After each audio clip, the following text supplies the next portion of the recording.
Hello everyone, welcome back to our channel again. In today's quick video, you are going to see how to screenshot without them knowing on Snapchat. So as you know, if we take a screenshot on Snapchat, the people on the other side, they get to know just because of a notification.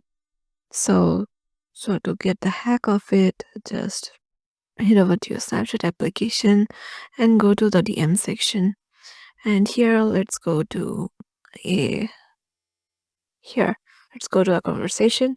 So before taking a screenshot, always remember to just turn on your flight mode or airplane mode, and once you do it, just take a screenshot. So as you can see, there is a notification of you took a screenshot of a chat in here.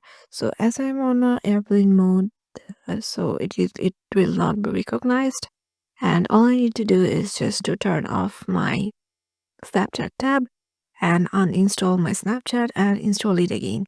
So once I do it and turn on the flight mode again, turn off the flight mode, and there will be no screenshot option right here that the notification won't be there. So yeah, this is how you can do it. Hope this video will help you out, and we'll see you in the next video.